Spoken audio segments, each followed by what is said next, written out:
Hello à tous, je suis Andrea Pierre, aka Andy, entrepreneur et fondatrice de la boutique Feel Positive The Boutique. Aujourd'hui, je ne vous emmène pas shopper en ligne, mais je vous guide vers le chemin de la positivité pour une vie meilleure et une meilleure humeur avec The Feel Positive Podcast. Ce podcast vous accompagne au début, milieu ou fin de journée pour vous apporter des bulles de positivité et une dose d'énergie dans ce monde bien mouvementé. Il n'est jamais trop tard pour se sentir positive et développer un nouvel état d'esprit pour changer votre vie. Alors, restez connectés, il est maintenant l'heure de discuter et de positiver.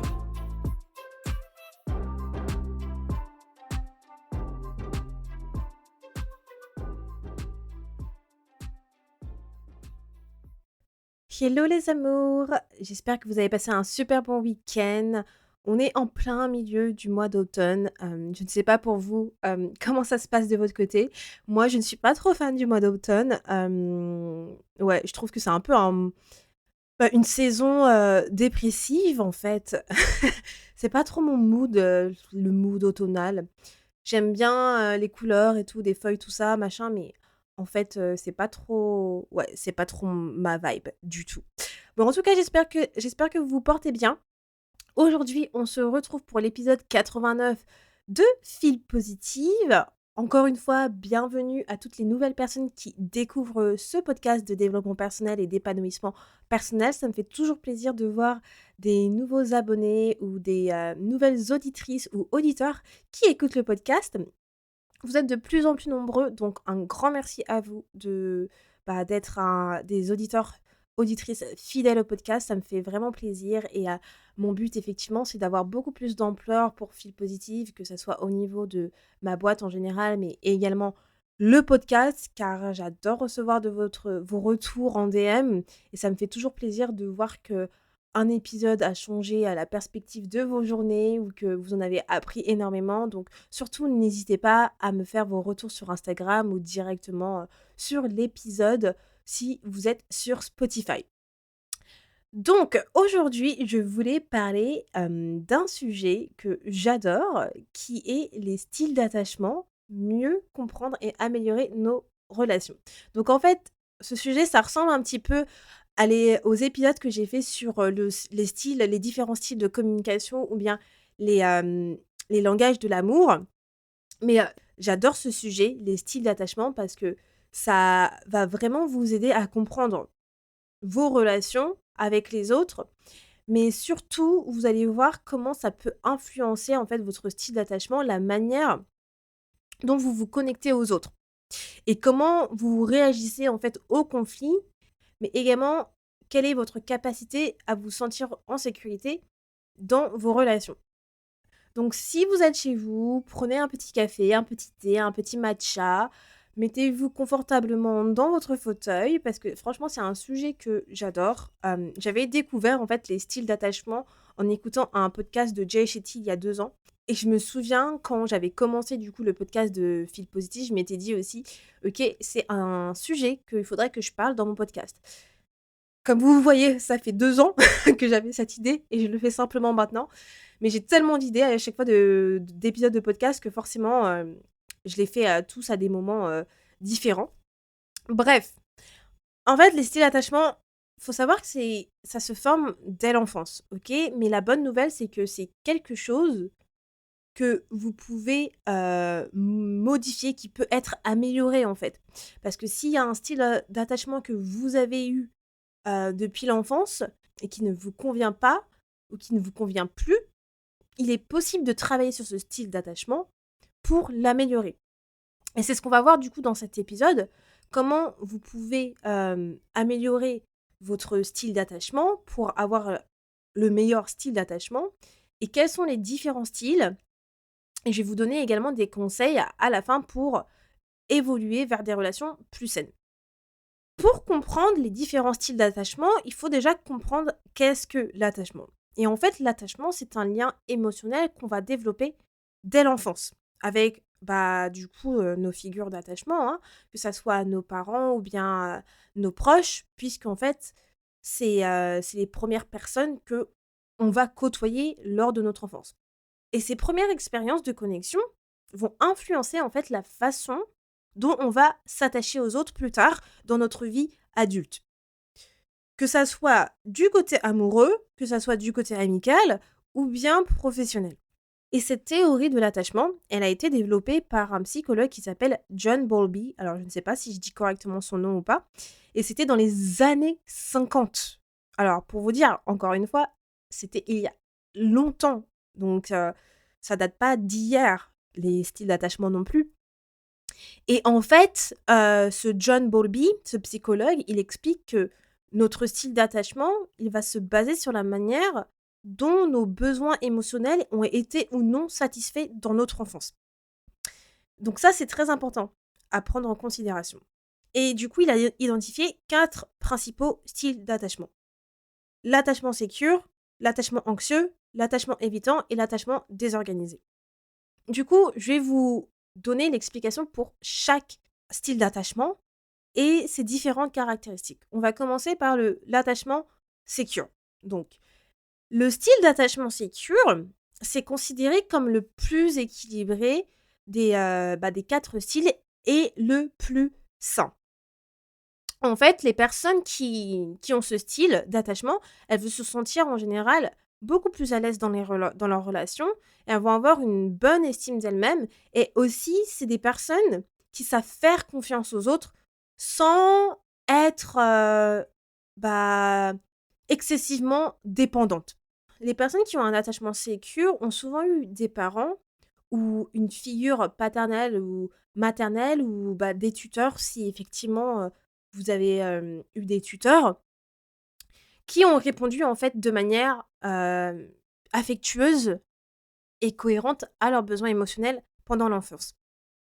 Et en tant qu'adultes, ces personnes-là, elles ont réussi à communiquer du coup efficacement, gérer les conflits de manière constructive et offrir le soutien dont leurs partenaires ont besoin.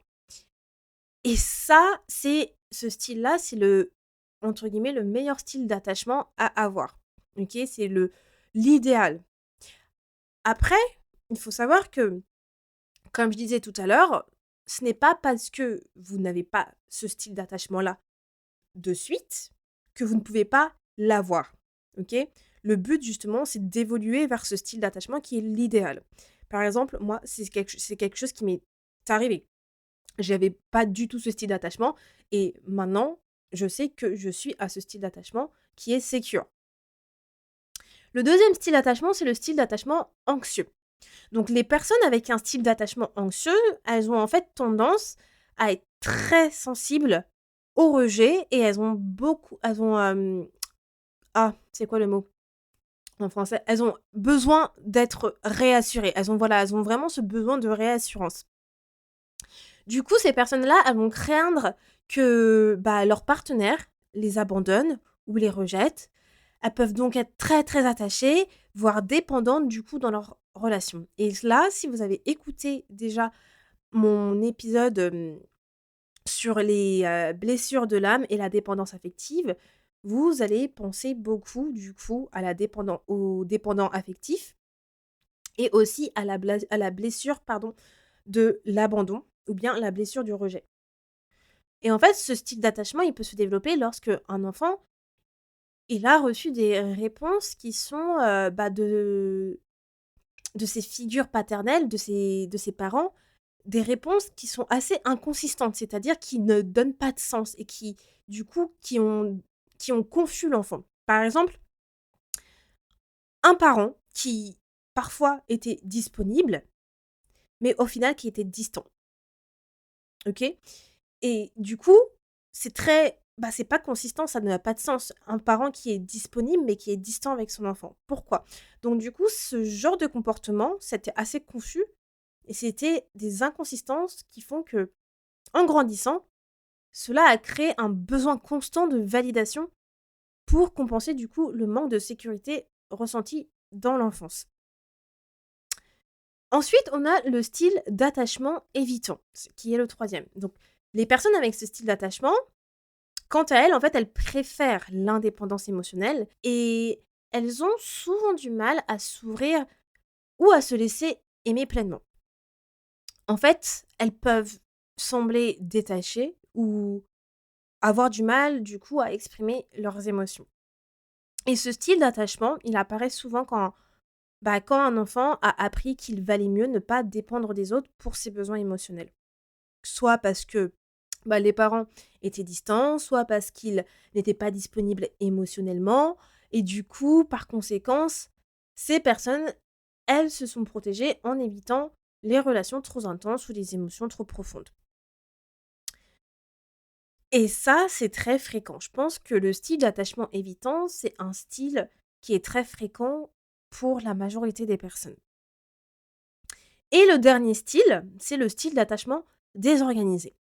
Donc le style d'attachement, désorganisé, c'est un des plus complexes parce que en fait, il va combiner du coup des aspects de style anxieux et des aspects du style évitant. Donc c'est un peu un mix des 2. Donc c'est pour ça qu'il est très complexe.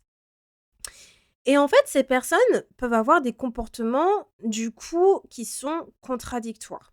Donc c'est pour ça, là, par exemple, je vous parlais, du style anxieux où, justement, il y avait des inconsistances. Donc c'est un peu la même chose.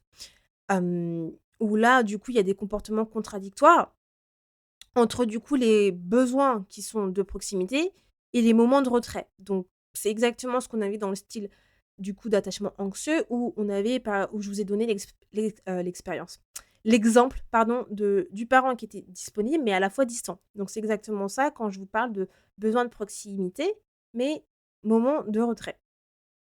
Donc ce style, en fait, il a été développé souvent dans des environnements instables ou marqués par, je dirais, un traumatisme où l'enfant, il a dû, en fait, ressentir, de la peur envers ces figures d'attachement. Et quand je vous parle des figures d'attachement, c'est du coup, en général, les parents, d'accord? Ou bien les tuteurs.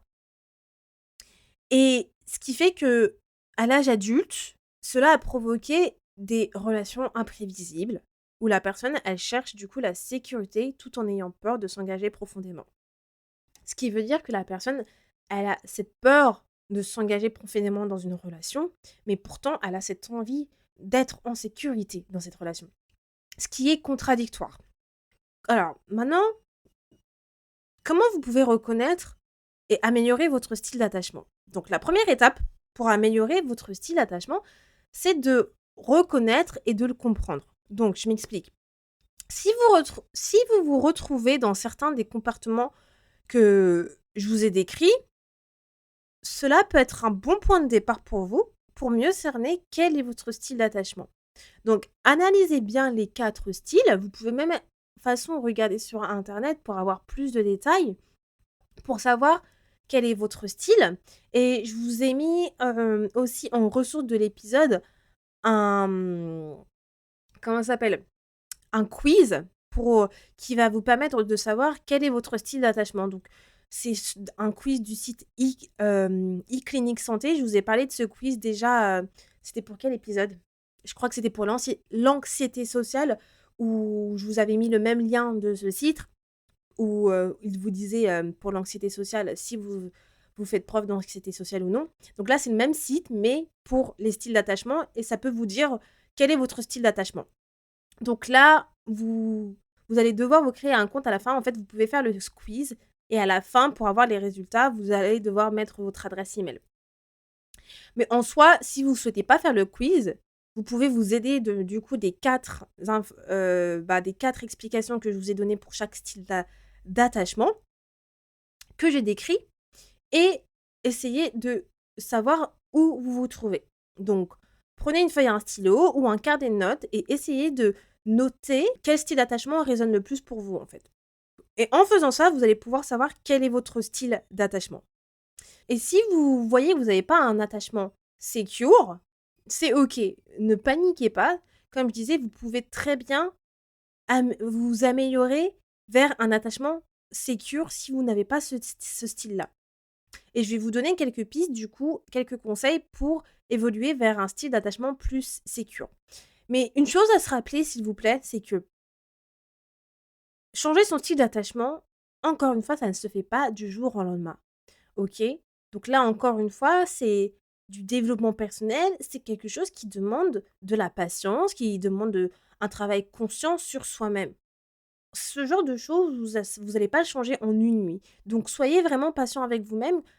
Si vous voyez que vous n'avez pas un style secure et que le style d'attachement que vous avez, effectivement, impacte votre vie. Parce que forcément, vu que le style secure, c'est le style idéal, si vous avez un autre style d'attachement, vous pouvez très bien voir que cela impacte votre vie sur certaines choses. Et je sais que moi, je n'avais pas un style secure avant. Alors moi, j'ai fait aussi le quiz. Je l'ai pas fait sur le site eClinique que je vous ai mis parce qu'en fait, j'ai fait sur un site, anglophone qui s'appelle, Personal Development School. Mais de toute façon, peu importe, vous pouvez trouver n'importe quel, quiz, hein, quoi qu'il en soit. C'est pas un problème et moi, il était en anglais et moi, ça confirme bien que j'ai un style d'attachement secure. Mais avant, je n'avais pas du tout ce style d'attachement. Avant, j'avais un style d'attachement évitant. Clairement, hem, j'avais du mal, je l'ai souvent dit, j'avais du mal à exprimer mes émotions et du coup, heu, j'étais confrontée, dans le passé où effectivement, mes parents n'étaient pas disponibles émotionnellement. Donc je suis passée d'un style d'attachement évitant à un style d'attachement secure. Mais ça ne s'est pas fait du jour au lendemain. J'ai fait du travail sur moi, comme vous le savez. Et en fait, il faut se dire que quand vous travaillez sur vous-même, chaque chose que vous faites va vous aider sur un aspect de votre vie. Par exemple, quand je vous parle de la méthode du journaling, quand vous faites du journaling et que vous écrivez, l'écriture, c'est très thérapeutique. Donc, lorsque vous tenez un carnet de journaling, que ça soit que vous écrivez vos émotions, votre vision, peu importe, ça travaille sur la régulation de vos émotions, ça travaille sur apprendre à pardonner, ça travaille sur vos styles de communication, enfin, ça va travailler sur pas mal de choses. Donc, à chaque fois que vous travaillez sur vous, dites-vous que une chose que vous faites, une action, va travailler sur énormément d'aspects. Donc, c'est toujours bien et nécessaire de faire cela.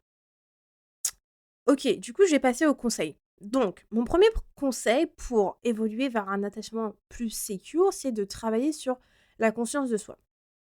Donc, commencez par observer du coup vos émotions, vos réactions dans vos relations. Encore une fois, hein, c'est un peu redondant ce que je dis, j'ai l'impression que je dis toujours la même chose, mais c'est tellement important, c'est pour vous dire que quand si je répète une chose autant, c'est que ça reste une base en fait. Ça reste quand même une base importante dans le développement personnel où effectivement les émotions, c'est quelque chose que vous allez retrouver toujours. L'acceptation, l'observation de vos émotions, etc. Donc, observez vos émotions, vos réactions dans vos relations. Prenez des notes, comme d'habitude, et surtout prenez des notes des moments où vous vous sentez peut-être en insécurité, où vous avez du coup peut-être des comportements excessifs. En étant conscient de ce genre d'habitude-là, vous serez mieux équipé du coup pour les changer. Forcément, être conscient des choses, c'est toujours la base pour effectivement faire un changement. Si vous en êtes pas conscient, forcément, vous pouvez pas changer les choses. Donc c'est pour ça, faire la partie observation, c'est toujours important parce que c'est là où vous allez pouvoir changer les choses. Deuxième conseil, c'est d'apprendre à exprimer vos besoins et vos limites. Les personnes, par exemple, qui ont un style d'attachement anxieux ou évitant, peuvent souvent éviter de dire ce qu'elles ressentent par peur de rejet ou pour éviter la dépendance. Donc là, on peut parler souvent des people pleasers ou des personnes avec un style, du coup, de communication, passif et du coup, apprendre à exprimer ses besoins de manière calme et ouverte est essentiel pour créer des relations qui sont beaucoup plus saines et où vous vous sentez en sécurité.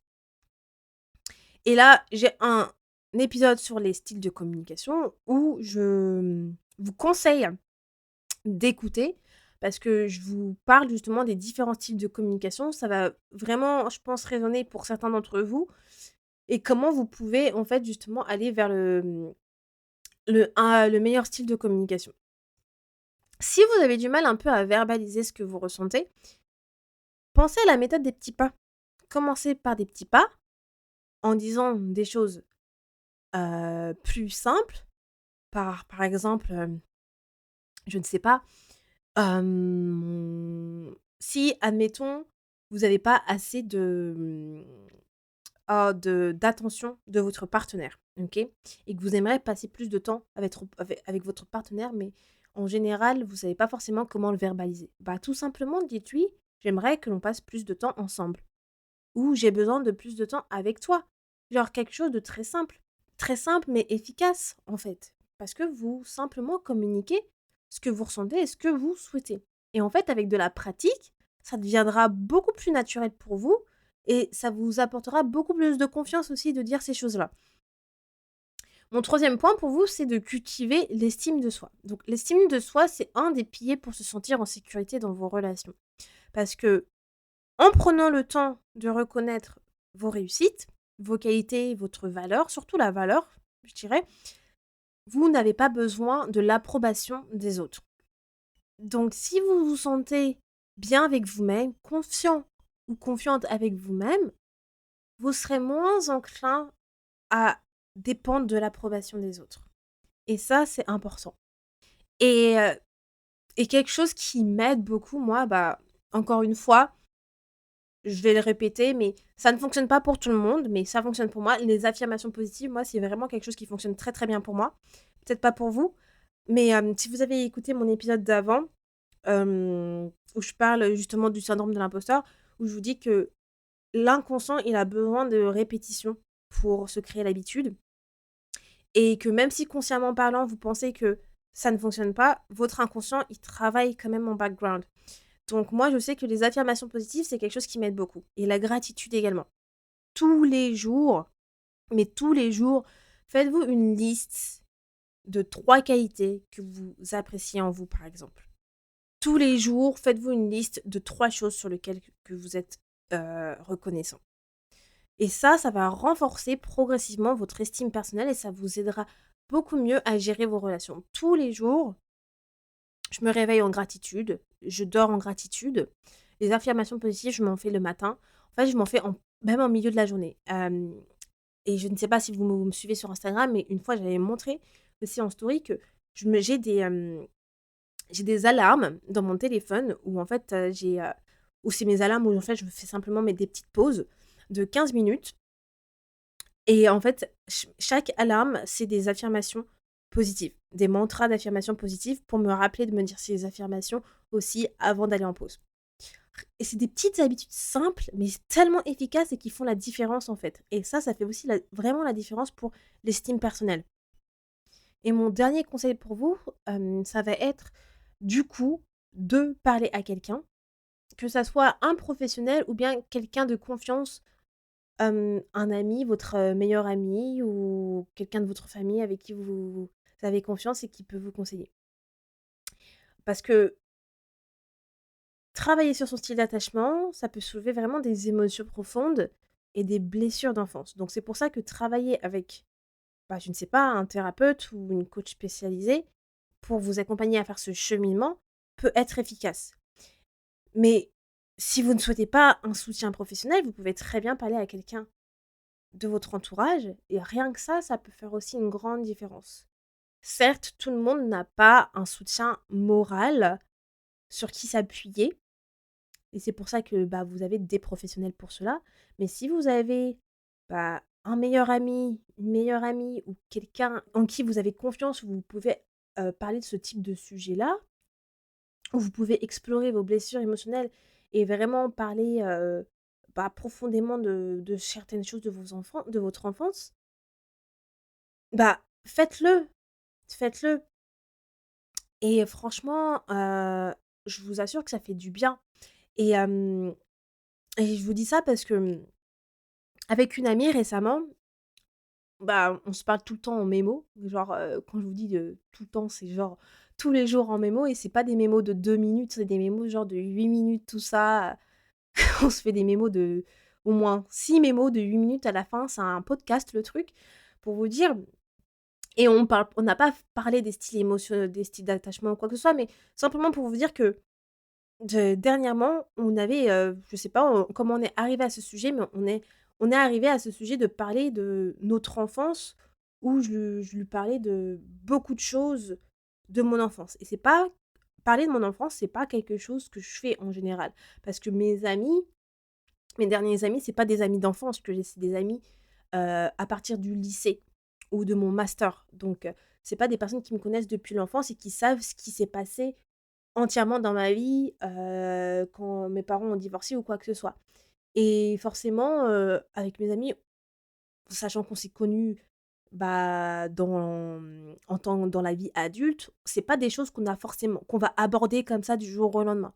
Et là, je ne sais plus, on avait abordé ce sujet-là, tellement profond sur nos enfances et c'est fou parce que, mine de rien, ça fait toujours un bien fou quand vous avez, bah, des amis avec qui vous pouvez parler de ce genre de type de sujet.